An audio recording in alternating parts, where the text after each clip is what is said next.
À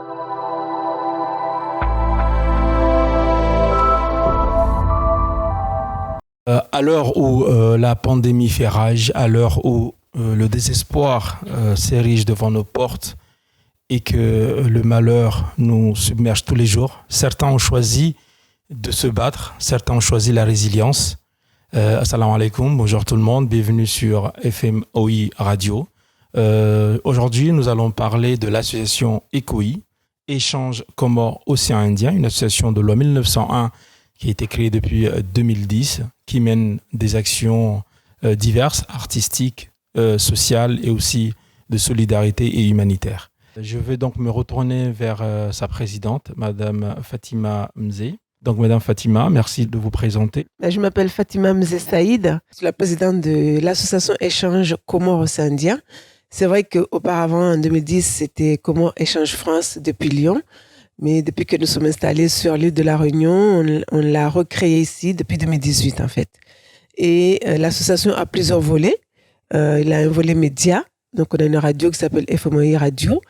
Et nous avons un volet social et humanitaire. Pendant ce mois de Ramadan, on a eu une idée, moi et la trésorière, Sita Boubacar, de lancer une opération d'aider nos compatriotes qui sont hospitalisés en situation d'évasan pendant le mois de Ramadan. Parce que nous sommes amenés à donner des cours d'alphabétisation à l'hôpital les mardis, mercredis et vendredis.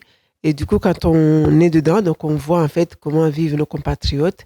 C'est de là qu'est partie l'idée de préparer ces repas durant tout le mois de Ramadan que les gens ont été amenés à voir sur notre page Facebook. Le volet média, pour l'instant, on a ouvert une web radio qui s'appelle FMOI Radio, donc on peut trouver sur Internet. On compte par la suite ouvrir une web TV, mais ce n'est pas encore à jour. Et donc dans la radio, nous avons donc des émissions. Moi, personnellement, je présente une émission qui s'appelle La Réunion Terre d'accueil, tous les mardis et les jeudis, à 11h et à 14h, heure de métropole. Et nous avons donc d'autres rubriques qui sont diffusées chaque jour. On accompagne beaucoup nos vieux, nos grands monde, comme vous dites ici à La Réunion, dans tout ce qui est administratif, tout ce qui est renouvellement de séjour, tout ça. On accompagne les personnes qui sont en situation d'évasan. Et l'action qu'on vient de finir là, au mois de Ramadan, donc en préparant des repas pour nos compatriotes qui étaient isolés un peu partout. Je dirais qu'on a besoin de plus de personnes pour les accompagnements et les assistances. Voilà, maintenant je me retourne vers Siti, la collègue de Fatima, qui l'a soutenue pendant toutes ces actions qui ont été menées pendant le Ramadan. Elle va nous en dire un peu plus pour cette action qui était super importante pour beaucoup de personnes qui étaient dans le besoin. Salam alaikum. Wa alaikum salam, Claude. Je suis la trésorière de l'association Échange Comores-Océan Indien. Je vais commencer par le financement. On a eu l'idée ensemble, moi et Fatima. On a en parlé autour et tout de suite, on a eu des réponses. Et au début, on s'est dit, on n'a pas vraiment le financement. On va essayer 3 fois par semaine. On a commencé à en parler. On a fait un appel à des assos. On nous a contactés. Il y a des associations qui nous ont soutenus financièrement et les bénévoles qui nous ont contactés. On a eu aussi les sœurs qui nous ont rejoints massivement. On a mis le NIA de le faire et Allah nous a aidés. On a eu en premier temps les bénévoles de Saint-Denis, on a eu des frères de Saint-André, on a eu des sœurs de Saint-Pierre, on a eu je peux pas tout citer, mais on a eu des gens d'ici et d'ailleurs. On a créé un groupe. Donc moi et Fatima, en tant que responsable, on se dit les jours où il y aura personne, donc ça sera nous. La sœur qui faisait à manger faisait chez elle et à 4h30 au plus tard, ça arrive. Donc après on était là. Tous les après-midi, on faisait la mise en barquette. On avait des frères qui sont venus. C'est des pères de famille qui quittaient leur travail, qui venaient là directement, qui prenaient les barquettes et qui les déposaient au foyer, à l'hôpital et là où il y a les grands mondes, enfin les personnes âgées qu'on suivait. Je vous fais une confidence. Je vais vous dire ce qui nous a vraiment lancé, qui nous a fait réfléchir, moi et ma collègue. On était en cours d'alphabétisation qu'on fait à l'hôpital tous les mardis, mercredis et vendredis.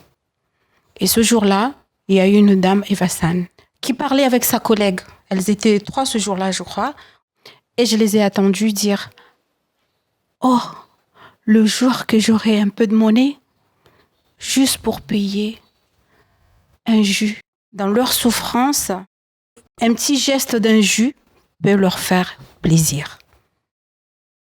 Elles sont là où ils sont là, à assister leurs enfants malades, loin de chez eux, loin de leur famille, loin de leur tradition. Et ça nous a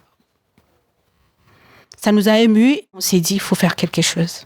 On a ce côté social qui ne s'arrête pas au repas. On a des gens qui ne sont pas forcément les Evasan, mais c'est surtout nos personnes âgées qui sont seules, parce qu'il y en a beaucoup malheureusement à La Réunion, qui comprennent même pas le français, qui sont là isolés avec leur courrier, avec leur paperasse administrative. Et ces gens-là, on les accompagne aussi. Comorien qui dit « Une seule main ne peut pas applaudir ». Si on a pu applaudir, c'est parce qu'il y avait plusieurs mains. Et on a tous applaudi ensemble. Et je vous remercie. Je leur remercie, ces gens-là. Pour le mot de la fin, donc je tiens à remercier tous les donateurs, mais j'ai une mention spéciale pour le fonds des Mascareignes parce qu'ils ont été les premiers à nous recevoir, à nous écouter et à nous aider tout de suite sans réfléchir. Et aussi le jeune homme qui a les restaurants à la zone, qui m'a dit de ne pas prononcer son nom, mais qui nous a appelés, qui nous a aidés financièrement parce que pour les boissons, c'était quand même assez cher. Et il a assuré tous les boissons. Le moment où il a vu la vidéo, on a arrêté d'acheter des boissons. Aussi l'association Unir OI, qui nous avait aussi donné des colis alimentaires qu'on a pu distribuer à des personnes qui ne sont pas, on va dire, même qualifiées pour avoir les colis que tout le monde a, parce qu'eux, ils n'ont pas de papier du tout. Donc, ces personnes-là ont besoin aussi d'assistance. Et nous réitérons cette demande d'avoir les colis tous les mois pour les aider, parce qu'eux, ils n'ont pas d'impôts à fournir, ni de CAF à fournir. Et aussi, ils ont besoin de manger. Et bravo à toute l'équipe. Alors, merci Fatima pour le mot de la fin. Vous avez été formidables, tous les deux. Merci aux sponsors. Merci à tous ces bénévoles qui ont donné leur temps, qui ont donné leur argent, qui ont donné à manger, qui sont venus tout le long de Ramadan pour soutenir cette action. Donc, n'hésitez pas, parce que vous avez bien entendu, il y a aussi des actions qui se font à l'hôpital, des actions d'alphabétisation. C'est totalement bénévole. Si vous avez un peu de temps, contactez-les. Les actions continuent. Beaucoup sont dans le besoin. Nous ne devons pas et nous n'avons pas le droit de désespérer. Malgré le contexte difficile actuel, l'espoir doit toujours être devant. Parce que Zaïdjab Mila Ampina. Merci à toutes. Venez nous donner votre coup de main. Namji Hawinji, Mrisaidie, Rujanda Husoni. Merci, au revoir, à bientôt. Na trouve ça.